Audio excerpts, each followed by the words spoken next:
Thank you, Dr. Karta. Thank you so much. All right, okay, let's get started. Thank you. The topic is animal models in heart failure. This is a given topic. It's not chosen by me, but I'm going to give a big overview on some specific project that we have been working here. All right. Disclosures. Oh, a very special thanks to Dr. Jayakumar, Dr. Karta, and Dr. Hari Krishnan for your wonderful invitation and also, allowing me to present. I'm really very impressed and also very excited to participate and present in this heart failure complex conference from US. Disclosure, I have direct funding support from some of these companies, but my presentation today is nothing to do with any of this support. I'm also founder of a nonprofit organization called Red Star Incorporation that is in the US to promote healthcare awareness among South Asians. So also today in the US, it's a national Wear Red Day. So I see I wear red dye.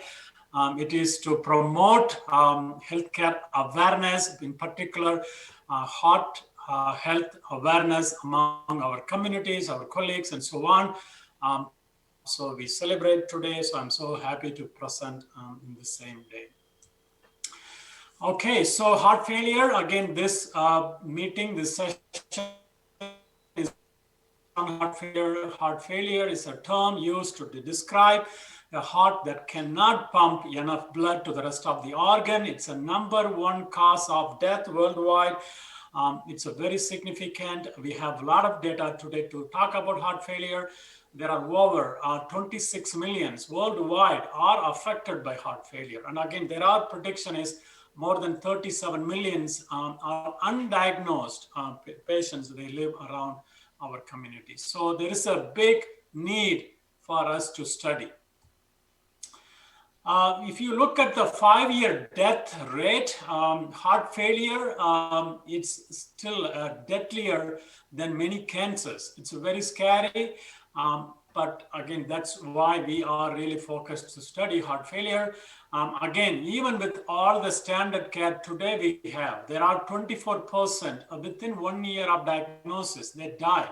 And then 50% of patients with heart failure, they die within 5 years of diagnosis. So it's really a challenging disease to treat. What are the causes for heart failure? Again, we all know there are so many different causes, starting with coronary artery disease, heart failures in valves, cardiomyopathies, and high blood pressure, diabetic. There are so many different causes. So again, it's very complex. So why are animal models important in heart failure research? So this is the topic that I'm going to cover today. Again, we know that the use of animals for scientific purposes in both a long-standing practice in biological research and medicine, it's there. Animal models have been used to address a variety of scientific questions, from basic research to all the way to develop vaccines, therapies, and so on. In particular, we use all the animal models to recapitulate human diseases and then characterize them and then understand the mechanism and then understand the pathways. Our goal at the end of the day is to prevent the development of the disease. So we need a model. We need a system, both in vivo, in vitro. So we go to the animal models. If you look at this, again, it's like a London subway. This is the pathways and mechanism. You can see all these are involved in developing heart failure. Again, heart failure is a complex. It is not a disease. It's not just going to happen overnight. It's a syndrome, takes time to build over the month, over the years in your life. So there are so many complex associated with studying heart failure. Again, coming to the animal models, So we use animal models to induce or to generate various type of stress to generate heart failure. I listed some of them are here, including left ventricular pressure overload. We put aortic constriction. This is called a TAC model, pressure overload model. It can develop very nice cardiac hypertrophy and then heart failure. We also use animal models for myocardial infarction. It's called heart attack or ischemia reperfusion injury. Again, the aortic ligation or ligation followed by reperfusion are being used. We also use various chemicals, doxorubicin, for example, isoproterenol, for example, to develop toxic-induced cardiomyopathies. Also, we use animal models to develop transgenic or CRISPR-Cas9 or AAV9 mediator. So we genetically manipulate the animals in a way that they can recapitulate human genetic disease or even gene therapy. So it's a lot to go. When I started my PhD, this was in 1995 to 99 with Professor Rajamanikam at Madurai Kamaraj University. I used TAC model to induce cardiac hypertrophy and then study heart failure. So I started my PhD work using animal models. And again, animal models are really essential to determine any drug safety and efficacy before they go to clinical trials. Again, animal models are really important to validate all these drugs. Coming to what type of animal models we use. Again, you can see here, this is a very complex slide where you can see a range of animal models that have been used in the research, starting from monkeys to all the way to Drosophila and zebrafish.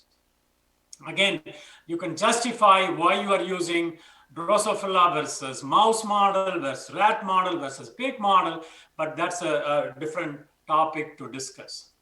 But mostly, predominantly, we use mouse models. And the reasons are that mouse models are very close or genetically very well understood. So we have all the genome sequences, so we know in and out of mouse models. And then the genes, the proteins, and then organs are very close to humans. Again, it's not completely, but very close.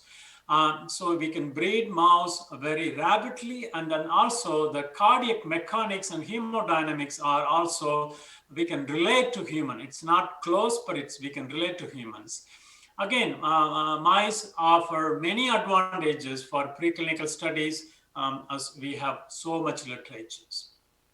Coming to my specific project that I'm going to give you in the next 3 minutes or 4 minutes, that my long-term interest is to study hypertrophic cardiomyopathy.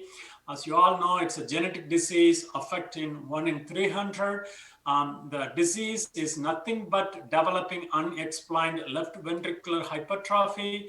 A major diagnostic problem is the diastolic dysfunction. The cardiac muscle cannot properly relax. They have diastolic dysfunction. And also, hypertrophic cardiomyopathy is the major cause for sudden cardiac death. In particular, young athletes who does a lot of exercise and training. So when part of my PhD was to look for genetic markers or genetic defects in Indian families with hypertrophic cardiomyopathy. And here I'm presenting one of the families. This particular family is from Trivandrum, and the study was done in collaboration with Dr. P.K. Joseph, Dr. Tharagan at Sri Chitra, with the great support of Dr. Karta. This was again in 1996, 1999. We discovered a 25 base pair deletion in myosin binding protein C gene, and this was not only in this particular family, but also in a general population, has ended up a polymorphic variant of South Asians. Again, I can tell you that I started, come to Sri Chitra to collect blood sample, but later on, I started to come for the cafeteria to eat the famous barota with beef curry. That was my favorite at Sri Chitra's cafeteria. Again, my collaboration with Shri Chitra is not ended from that point. We recently visited. Again, you all know this place, the Statland Palace. 2 years ago, it's already 2 years, with Dr. Robbins and myself visited. It's a wonderful time again to come back and see all of my collaborators. So again, coming back to my project, after our discovery, and again, Dandabani, he took the project and in collaboration with Dr. Thangaraj at CCMB, and he extended the study and he discovered that this gene variant is not only from southern part of India, but also South Asian specific. Now we know all the literature in the last 20 years. The mutation is almost segregated all over the world. You can see the percentage of segregation. In the US, we reported 4 years ago that it's almost like 6% of South Asian descendants carrying the 25 base pair deletion. We use animal models. Again, we use the transgenic model using alpha-myosin promoter. We have a model to show that you can recapitulate or you can generate hypertrophic cardiomyopathy in a mouse model. Here is the 2-photon microscopic image of the cardiac mouse that has the mutations. So you can see both 3D structure. We have now a mouse model, humanized mouse model, where we replace the human intron with mouse intron with or without 25 base pair deletion. It's all in place. We are characterizing now. And you can see that at baseline, these mice have no phenotype. Again, very close to human phenotype. So again, we are right now characterizing these mice. So in conclusion, animal models are the key for various purposes. Again, it is not a perfect model for studying human diseases, but it's the best model. And again, it's important to choose the right animal model, then randomly you select whatever you can. So with that, I mean, today with all this technology, your next mouse model is just a click, one click of using your mouse. Companies are doing this for you. Again, I come to the conclusion slide. I'd like to thank and acknowledge all my mentors and collaborators and my lab and all the funding support. That I'd like to invite you all to come to Cincinnati. It's a beautiful place. You can come and enjoy our skyline chili, and thank you. I hope I have enough time for some questions. Yes, there is some time. Thank you, Shaktivel. Yeah, there was some. There was some question from Rajiv Gandhi Center, Dr. Abdul Jalil, whether we can purchase this animal models in heart failure. Is it available? Yeah, so genetically modified mouse models, or you can purchase from all the companies, Jackson's, or there are several companies. But if you want to make your own model, you can also place. You can tell the company that I need this gene, this mutation. Then they can generate for you. These days, I think you can make from $4,000 to $6,000. The cost come down down. But 5 years ago, it was like $20,000. Now it's almost like $6,000. Yes, you can buy, but you can also collaborate like me. You can get for free, so you don't need to pay.